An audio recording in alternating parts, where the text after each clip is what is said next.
प्यारे देशवासियों, नमस्कार। आज एक बहुत गंभीर सवाल मैं आपके साथ साझा करना चाहूँगा। वो गंभीर सवाल है सेनाओं के सम्मान के बारे में। मैं पूछना चाहूँगा सीधा प्रधानमंत्री महोदय से और उनकी पार्टी से। हालांकि एक ही आदमी से पूछना काफ़ी है क्योंकि पार्टी वही है। आज सरकार भी प्रधानमंत्री महोदय खुद है और पार्टी भी वो खुद हैं। तो मैं उनसे पूछना चाहूँगा, सेनाओं का क्या सच में आप सम्मान कर रहे हैं या केवल नाटकबाजी है? बताइए प्रधानमंत्री महोदय, आपसे सवाल है मेरा सीधा, क्या सच में आप सेनाओं का सम्मान कर रहे हैं? जो आपने तिरंगा यात्रा शुरू की है, आपने कहा है कि सेनाओं की गौरव गाथा को बताएंगे घर घर जाके, जबकि पूरी दुनिया जानती है गौरव गाथा को गा करके सुनाने की जरूरत नहीं है। हमारी सेनाओं की गौरव गाथा सब देशवासी के हृदय में बैठी हुई है, एक एक आदमी के दिल में बैठी हुई है। उसको गाने की जरूरत नहीं है। आप गौरव गाथा नहीं, आप वोट गाथा गाने चले हैं। और मैं सीधा सवाल पूछता हूं प्रधानमंत्री महोदय, अगर आप सच में सेनाओं का सम्मान करते हैं तो क्या ये मध्य प्रदेश के बीजेपी सरकार के जो मंत्री हैं विजय शाह, क्या उनका बयान आप ही ने दिलवाया है या आपके किसी सीनियर मंत्री ने या किसी और ने दिलवाया? किसने दिलवाया है बताइए प्रधानमंत्री महोदय। एक सैन्य अधिकारी के खिलाफ इतना घटिया बयान, कर्नल सोफिया कुरैशी एक डेडिकेटेड सेना अधिकारी हैं, डेडिकेटेड सेना अधिकारी हैं, उनके खिलाफ आपके मंत्री ने भद्दा और गंदा बयान दिया जिसको मैं दोहरा भी नहीं सकता हूं। इतना शर्मनाक बयान दिया है और उसका कुछ नहीं बिगड़ा आज तक उसका किसी ने नहीं बिगाड़ा है। प्रधानमंत्री महोदय, क्या कारण है? क्या यही सम्मान है सेनाओं का? क्या ये नाटकबाजी नहीं है? आपने नहीं पूछा उस मंत्री से कि क्या बयान दिया है उसने?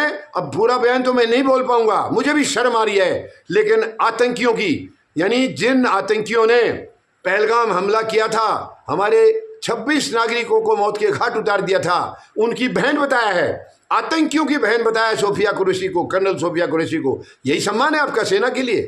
प्रधानमंत्री महोदय, क्यों देश को शर्मसार कर रहे हो? क्यों देश को शर्मिंदा कर रहे हो जगह जगह पर? दुनिया में आज भारत की साख खत्म हो चुकी है, भारत आज अकेला खड़ा है, तो क्यों आप और बर्बाद करना चाह रहे हैं? ये सेना ही है और जिसका गुणगान आप खुद अपने लिए गुणगान कर रहे हैं। यानी आपके मंत्री और सभी आपके पार्टी के आदमी कह रहे हैं कि 56 इंच का सीना था इसलिए पाकिस्तान को औकात दिखा दी।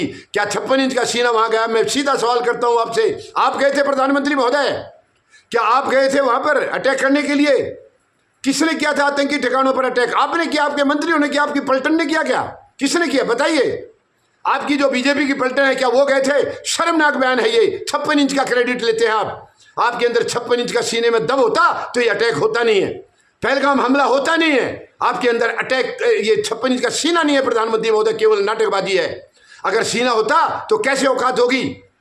आपके 11 साल में इस दौरान में कितने अटैक हुए गिनती कर लीजिए प्रधानमंत्री महोदय, एक एक को गिनती कर लीजिए। आए दिन हो रहे हैं, पुलवामा में भी हुआ था, पहलगाम क्यों हुआ? सुरक्षा चूक है, गंभीर चूक है, क्यों आप उसको नहीं समझ रहे? 56 इंच का सीना था तो चूक क्यों हुई? क्यों वहां सुरक्षा बल नहीं थे बताइए? और आज नाटक कर रहे हैं, आपके आदमी कह रहे कि 56 इंच का सीना था इसलिए पाकिस्तान को सबक सिखा दिया। ये सेना का अपमान है, सेना का मान नहीं है, सम्मान नहीं है, अपमान है। ये काम सेना करे, क्रेडिट आप लें, ये नहीं होगा, अब नहीं चलेगा। और आपके मंत्री ने इतना गंदा बयान दिया, आज भी वो पद पर बना हुआ है। रात में क्या हुआ मुझे नहीं मालूम, लेकिन उसको ना किसी ने पार्टी से निकाला है ना मंत्री पद से हटाया गया है। शर्मनाक है ये। मध्य प्रदेश के मुख्यमंत्री को भी शर्म आनी चाहिए। कैसे वो आदमी पार्टी में टिका हुआ? इसका मतलब ये बयान पार्टी से समर्थित है, पार्टी की इच्छा के मुताबिक बयान है, यही कहेंगे फिर तो। वहां मध्य प्रदेश की माननीय उच्च न्यायालय ने संज्ञान लिया है और आदेश दिया था, कल आदेश दिया है कि 4 घंटे के अंदर विजय शाह के खिलाफ एफआईआर दर्ज होनी चाहिए। अगर नहीं हुई तो कोर्ट की अवमानना समझा जाएगा और कल की तारीख में सबसे पहला केस यही होगा। और हमें पता लगा था कि 4 घंटे में एफआईआर नहीं हुई है, अब रात को हुई होगी तो मुझे नहीं मालूम है, लेकिन कोर्ट में माननीय उच्च न्यायालय के आदेश के मुताबिक 4 घंटे में एफआईआर दर्ज नहीं की गई। क्या इसके पीछे अहंकार नहीं है? क्या सत्ता का अहंकार नहीं है प्रधानमंत्री महोदय? क्या आप लोग ये नहीं समझते हैं कि कोर्ट क्या बिगाड़ लेगी? आपने मतलब अगर एफआईआर कोर्ट के आदेश के बाद भी नहीं हुआ है तो आप कोर्ट का कितना सम्मान कर रहे हैं ये साफ दिखाई दे रहा है। सेना का कितना सम्मान है, अदालत का कितना सम्मान है, आपके कार्यकलापों में नजर आ रहा है, आपके कामों में नजर आ रहा है। ये बहुत ही शर्मनाक है। मैं मांग करता हूं तुरंत उस मंत्री को बर्खास्त किया जाए, पार्टी से निकालिए उसको। अगर आप समझते हैं कि उसने सेना का अपमान किया है तो तुरंत पार्टी से निकालिए। और आपके दिल में वही सेना का सम्मान है, यही सम्मान है तो ठीक है, फिर तो समझ गया ये देश, फिर आपको गाथा की जरूरत ही कहाँ रहेगी। गाथा तो हो गई है। प्रधानमंत्री महोदय, बार बार इस देश को आप शर्मसार कर रहे हैं। आज भारत अकेला खड़ा है, दुनिया में अकेला खड़ा, कोई भी भारत के साथ नहीं है। जो हमारे नेचुरल अलायंस, नेचुरल दोस्त थे, प्राकृतिक दोस्त थे रशिया, वो भी आज हमारे साथ नहीं है। आपने देश को ऐसी जगह पहुंचा दिया है, आपकी सोच ने देश को ऐसी जगह पहुंचा दिया है, और आप भी कुर्सी से चिपके हुए हैं। आप फिर भी उस कुर्सी से चिपके हुए हैं। प्रधानमंत्री महोदय, आप उस आदमी का इस्तीफा नहीं ले पाए जिसने हमारी सैन्य अधिकारी का अपमान किया, घोर अपमान किया है, बहुत ही खतरनाक अपमान किया। आतंकियों की बहन बताया उसको, इससे ज्यादा शर्मनाक और क्या होगा। आपको तो एक मिनट भी वेस्ट नहीं करनी चाहिए थी, तुरंत उसको पार्टी से निकालना चाहिए था, मंत्री पद छीन लेना चाहिए था। ये दिखावा है, ढकोसला है। आप कोई तिरंगा यात्रा में किसी सेना का सम्मान नहीं कर रहे हैं। सेना का सम्मान होता तो अपमान बर्दाश्त नहीं करते। और बीजेपी में तो एक ये आज तक का रिवाज है, अभी तक का 11 साल में जो हम देख रहे हैं कि किसी मंत्री की, किसी सांसद की, किसी विधायक की औकात नहीं है जो बिना आदेश के कोई बात कह दे। तो इस मंत्री ने किसके आदेश से ये कहा है? बताइए प्रधानमंत्री महोदय, मैं पूछना चाहूंगा, किसने कहलवाया है? ये बयान उसका नहीं है। मैं दावे के साथ कह सकता हूं विजय शाह का बयान नहीं है, यह बयान उनसे दिलवाया गया है। तो किससे, किसके कहने से दिलवाया है? क्योंकि आप तो कदम कदम पर आप मुस्लिम कम्युनिटी को टारगेट करते हैं। प्रधानमंत्री महोदय, 2024 के चुनाव में आपने क्या किया? आपने 2024 के चुनाव में कभी कपड़े देख करके पहचानने की बात कही, कभी मंगलसूत्र छीन ले जाने की बात कही, आपने बहुत कुछ कहा प्रधानमंत्री महोदय। तो ये आपके चेले हैं, ये क्यों नहीं कहेंगे?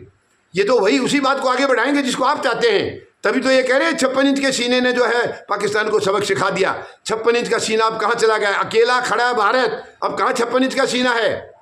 पूरी दुनिया आपके खिलाफ खड़ी है। आप बताइए प्रधानमंत्री महोदय, और क्या करना चाहेंगे देश के साथ? मेहरबानी करके त्याग पत्र दे दीजिए, आप अपना दे दीजिए, औरों से नहीं ले सकते आप, खुद का दे दीजिए, मत देश को कमजोर करें।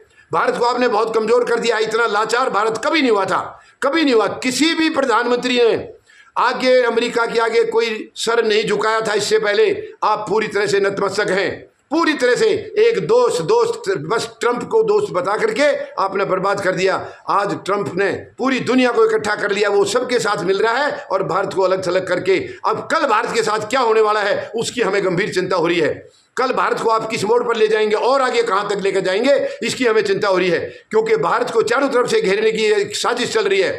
क्यों? पाकिस्तान, चीन और बांग्लादेश सारे इकट्ठे हो गए। जिस बांग्लादेश का जन्म भारत ने किया था, पैदा जिसको भारत ने किया, आज वही पाकिस्तान के साथ मिल गया है। और चाइना इनके साथ दोनों तरफ से है ही है। और अमेरिका खुद चाइना से हाथ मिला रहा है, खुद ट्रेड बढ़ा रहा है। तमाम एक दूसरे से मिल रहे हैं।